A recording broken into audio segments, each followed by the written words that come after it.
Hello. Hey, welcome everyone. All right, how we doing? We got Part and Ethan. Let me double check. I'm trying to get our live stream going here. All right, so we got Part, we got Ethan. Oh, there goes our live stream. And just waiting on Dakshana. All right, give me 1 minute. I'm going to input our live stream information so we can get this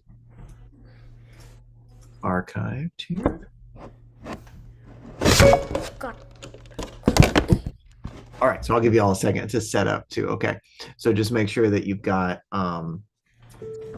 your piece ready to go and that you've got your original sound all set up. Okay.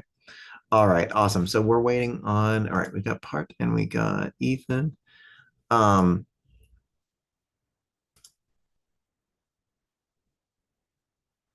so let's see here. And we got waiting on Dakshana. We'll see if Dakshana comes. Um, okay. So let me double check this real quick. All right, so let's see. Ethan, are you ready to start us out here? Yeah. And so when you're ready to play, just tell us the name of the piece you'll Okay. be playing, and then you can go ahead and start, okay? Got it. All right, if you're ready, Ethan, you can go ahead and tell us, okay? Okay. My name is Ethan, and I'll be playing Mission Impossible theme. All right.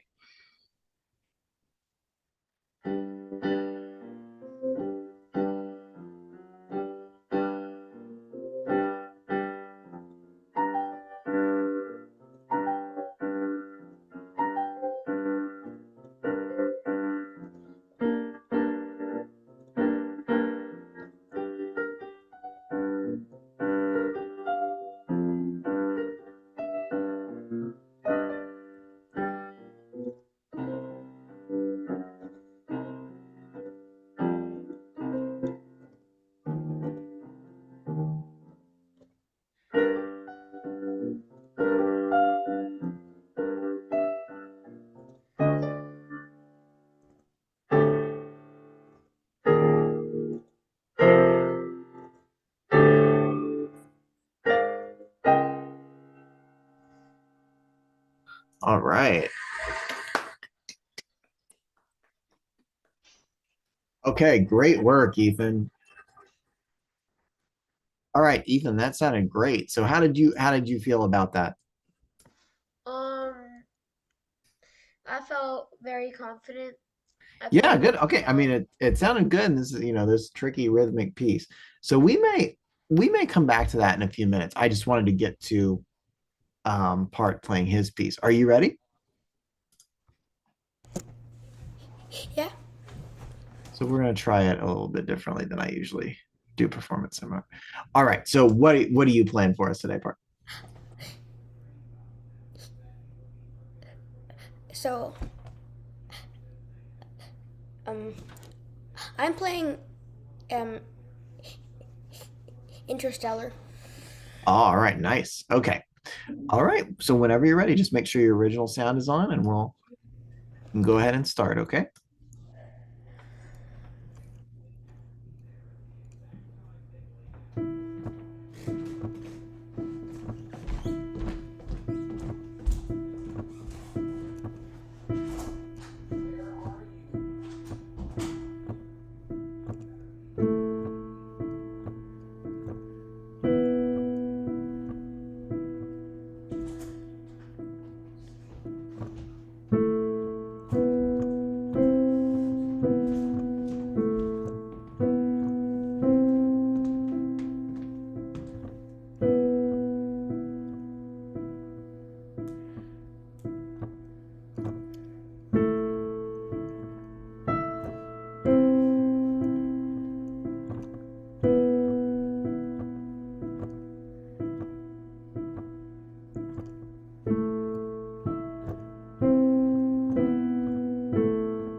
All right.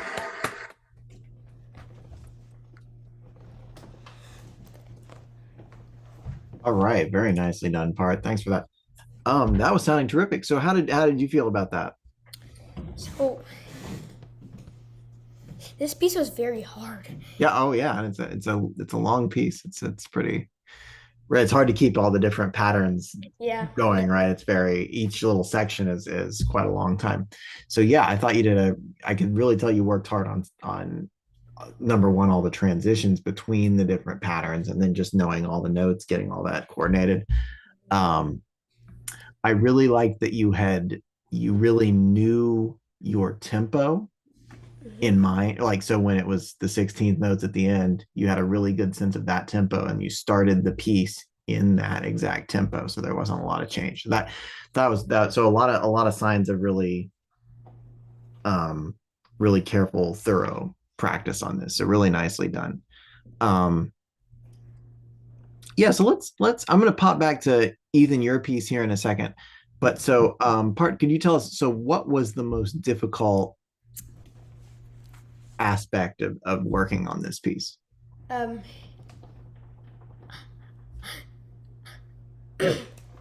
so I'd say that transitions, because when you're here, and you have to go here, then Mm-hmm. there, then down, then up, and then up again. It's like hard to like land on um the exact note.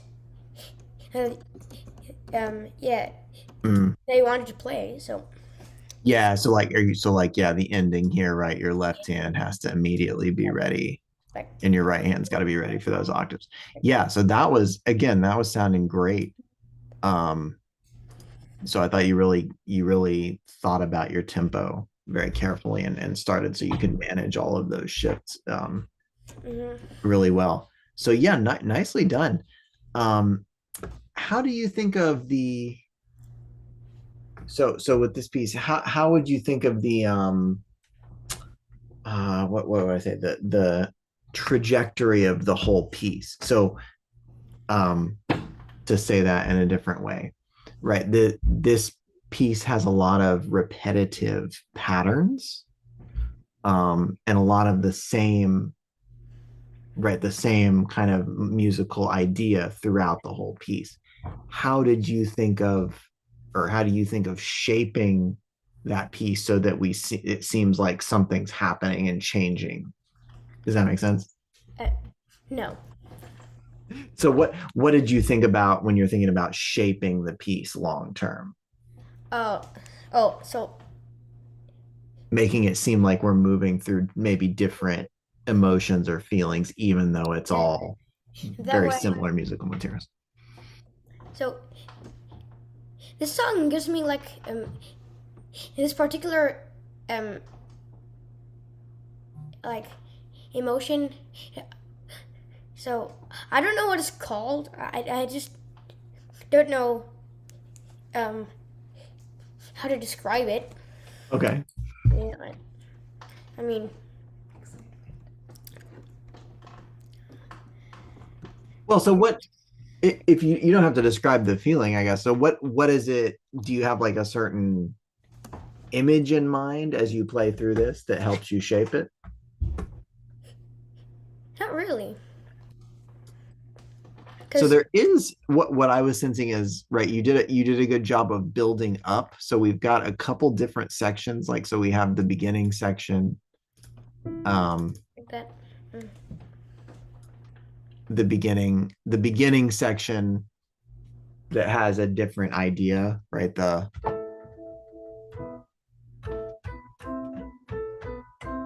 yeah. um, and it starts as we just have kind of a quarter note pulse. Then that becomes sort of an eighth note decoration. Then we have 16th note, right? So you're getting faster and faster notes in each repetition of that. Then we kind of have another lull back to quarter notes, and then you have the second. This is the part of the piece everyone knows here. So we have it. Then we have a second idea that then gets really built up to the end. So I mean, I thought you did a good job of kind of following the energy of each of those sections, where as the notes get faster and faster, you kind of expanded your dynamics. So we felt a really like a long-term Mhm. crescendo in each of those sections. So again, yeah, really, really nicely done. And great. I was sensing you had good long-term thinking, both in the tempo and in shaping how everything developed. So let's move to Ethan. So Ethan, what did you think of as you were learning your piece? What was the most difficult part of learning this piece? The transitions. The transitions as well. Okay. So between like I guess or hold on, I'm not sharing my screen. Like moving to one octave, then to another octave is kind of confusing. Yeah. So like maybe in here somewhere where your right hand has to kind of find those new chords or Yeah. things like that. Yeah. And it's tricky why. So right, I'm assuming how was the was the 5/4 kind of tricky to acclimate yourself to, or Yeah. were you feeling okay about that? I was feeling okay about that. Yeah. The So stretches were also hard because you stretch like a whole octave. mm. Oh yeah, when you to reach that seventh, yeah. Yeah. Yeah, stretching more and more. So it is nice that with musically, right, musically we're reaching further and further down, so that at least you let your hands start and then stretch you more and more, so you've got sort of an anchor starting point. um but yeah, and then same, then we reverse it. Then you start with the big stretch. So again, yeah, you did. I can tell you did really, really thorough work learning all the notes, right? So the notes and the rhythms were all there. I just wanted to show you. So this is a tricky piece. One technique to really make sure, and I noticed this maybe as we got into the second page a little more. Um, when you do this, be careful that you don't short some of the longer notes, especially in the left hand here, right? So we've got, and let me show you a trick here. So you've got, I know that we're in 5/4. So you've got, if we were counting this, you really would focus on the quarter note pulse and count 1, 2, 3, 4, 5, right? So when you look at this though, let's think about eighth note pulses. And so just look at your left hand right now. And I'm going to count the eighth note pulses that happen in the measure. So number one, how many eighth notes happen inside one quarter How many eighth notes? note? In a quarter note? Two. Oh yeah, so just two, right? Just two eighth notes would make a quarter note, right? So, and in a measure, we've got five quarter notes, right? So, how many eighth note slices of time are going to be in one measure of 5/4? 10. Yeah, 10, right? So, and so let's map those out. So, right, we've got 1, 2, 3, 4, 5, 6, 7, 8, 9, 10. Right. So hopefully you can see that the whoever has engraved this, the notation is a little bit, spacing is a little deceptive, right? Because if you, I'm trying to put dots for each eighth note, and we've got a little bit of stretching and squishing of some of these eighth notes. But you can see in here, right? We've got 10 eighth notes. And if I were just to kind of pulse those, right? So, and I'm just going to pretend like I know that you're holding quarter notes in the left hand. I'm going to pretend like, what if we re-hit those every single eighth note that's happening, right? So it would be, right? So 1, 2, 3, 1, 2, 3.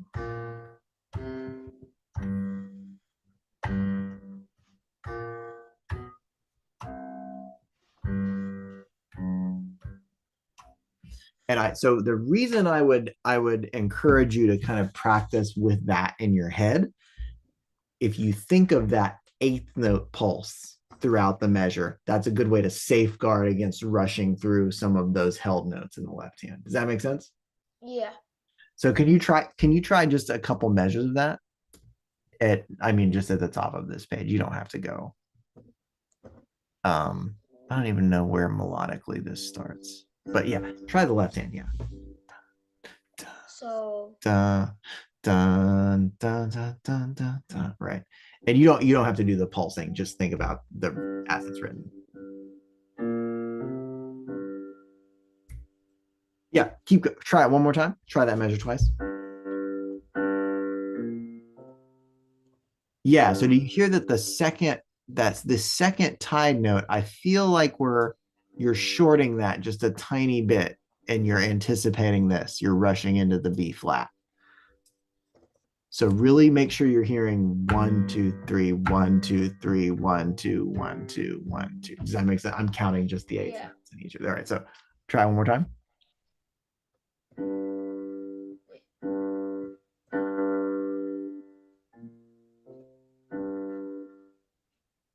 Like that? Try one more time. Wait. Yeah.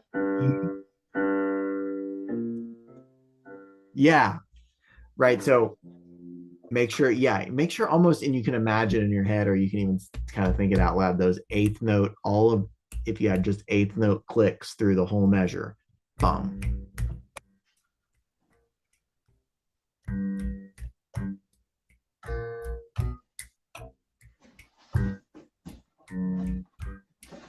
Does that, do you see what I'm saying there? So that's a good way. Sometimes I know that we talk about counting, right? When we're trying to get y'all used to reading in a time signature, right? We focus on counting the beats, right? Counting the beats that are given as the time signature. Sometimes playing wise, it helps to kind of dip into some of the faster pulses underneath that, just so you can make sure you're really measuring all of those rhythms and hearing every single little pulse in there. Does that make sense? Yeah. So that's a good way. And this is a number one, a tricky, right? It's a tricky meter, playing 5 beats in a measure. But then it's also a very tricky rhythm because you've got this kind of syncopation, that second note that you play, right? Because it's an eighth note that's happening on an and it's tied. That's a syncopation, right? So it's starting in a weird place and then you hold it. So the rhythm itself is tricky, not just the time signature. And that's a good way to kind of get that really tight in there. But you did great work with this. I can tell you practice the notes and the rhythms a lot. That's more just as you move ahead in the future, think of using that as a kind of a practice technique to keep yourself on track. All right, and thanks y'all.